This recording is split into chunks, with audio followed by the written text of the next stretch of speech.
La Revolución cubana fue un movimiento izquierdista encabezado por Fidel Castro contra la dictadura de Fulgencio Batista, quien llegó al poder el 10 de marzo de 1952 gracias a un golpe de Estado conocido como el Madrugazo.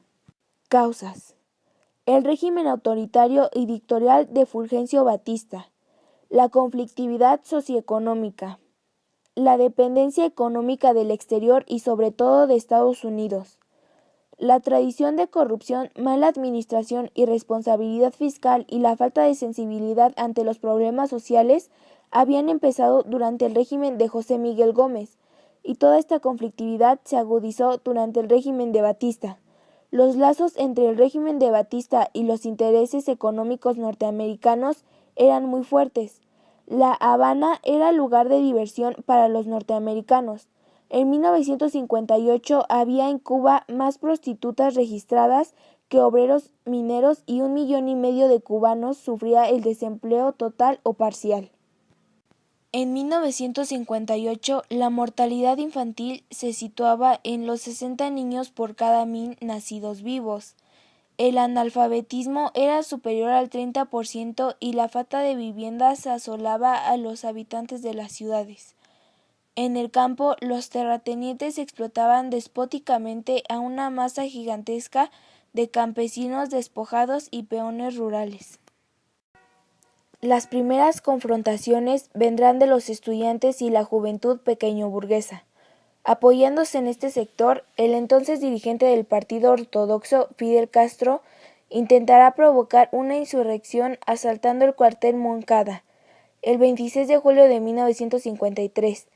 Pese al fracaso, la repercusión de esta acción y el alegato de su defensa en el juicio conocido como "La historia me absorberá", hacen de Fidel una figura popular. Al poco tiempo conformará el movimiento 26 de julio. Esto los llevó a exiliarse a México. Los patriotas cubanos tuvieron una serie de problemas con el FBI, la policía cubana y mexicana. Mientras el movimiento 26 de julio preparaba su regreso a Cuba, organizó clubes patrióticos en Estados Unidos, con la finalidad de adquirir fondos y armas para derrocar al dictador Fulgencio Batista. Al grupo de cubanos se agregó el médico argentino Ernesto Guevara de la Serna, a quienes los cubanos les llamaban Che. En 1955, los trabajadores del azúcar en las ciudades de Santiago, Camagüey y Las Villas llevan adelante una violenta huelga reprimida por la dictadura. Los zafreros en breve tiempo pasaron de exigir salarios a gritar a viva voz: "Abajo el gobierno criminal". En 1957, una huelga general tiene epicentro en la ciudad de Santiago, tras el asesinato de Frank Pais, popular dirigente urbano del movimiento 26 de julio.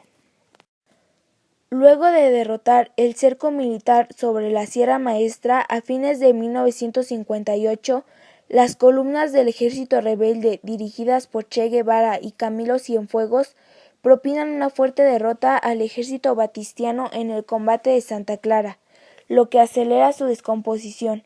Una huelga general de 5 días posibilita la entrada de los insurgentes a La Habana en enero de 1959. Cuando esto pasa, el dictador Fulgencio Batista huye hacia Estados Unidos, dando inicio a la Revolución cubana. Una vez tomado el poder, los guerrilleros formaron un nuevo gobierno. El presidente fue Manuel Urrutia Yeo y el primer ministro José Emilio Cardona. Los ministros fueron Regio Botti, Rufo López, Roberto Agramonte, Armando Hart, Enrique Oltrusky, Luis Orlando Rodríguez, Osvaldo Dorticós, Manuel Ray, Faustino Pérez y Ernesto Guevara. Fidel Castro permanecía como comandante en jefe de las fuerzas.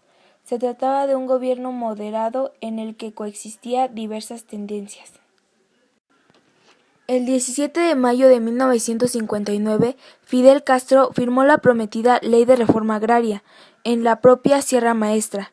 Se crea el INRA, que se convertiría en el centro del poder del Estado cubano. Se abrió entonces un proceso de expropiaciones, nacionalizaciones y confiscación de bienes mal habidos que afectaron fuertemente a la clase alta y a algunas empresas estadounidenses, así como la de otros países. Inicialmente, el gobierno revolucionario brindó indemnizaciones, pero en el caso de Estados Unidos no fueron aceptadas. Los cambios en la economía fueron acompañados por reformas en otras áreas, que buscaban transformar a la sociedad cubana. En ese sentido, el gobierno estableció dos áreas de prioridad: la educación y la salud. Se iniciaron campañas masivas de alfabetización, se crearon nuevas escuelas y universidades, creciendo notablemente el número de alumnos y maestros.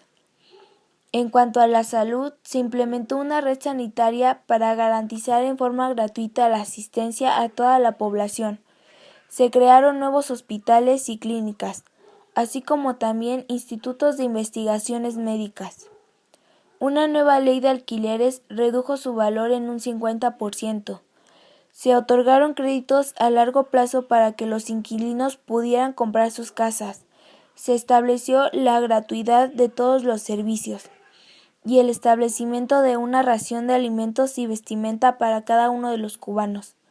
También se intentó reducir las diferencias salariales entre los trabajadores.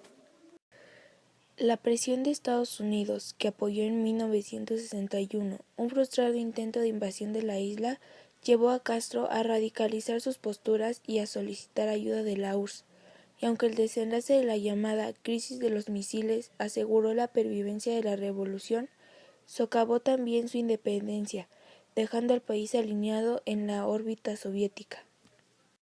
Con el apoyo de la Unión Soviética y del bloque socialista, y a costa de las libertades ciudadanas y de los sacrificios impuestos a la población, Fidel Castro pudo superar las inmensas dificultades que supuso el bloque estadounidense, y siguiendo los modelos de planificación comunista, logró reseñables avances sociales, si bien el desarrollo económico fue insuficiente.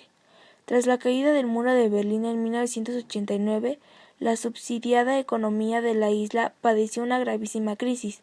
Pese a ello, la Cuba castrista figuró entre los pocos regímenes comunistas que sobrevivieron al derrumbe de la URSS. Con la salud debilitada, Fidel transfirió el poder a su hermano Raúl Castro en 2008. Por otra parte, el nuevo régimen revolucionario concedió a Guevara la nacionalidad cubana y le nombró jefe de la milicia y director del Instituto de Reforma Agraria, luego presidente del Banco Nacional y ministro de Economía, y finalmente ministro de Industria. En aquellos años, Guevara representó a Cuba en varios foros internacionales en los que denunció frontalmente el imperialismo norteamericano.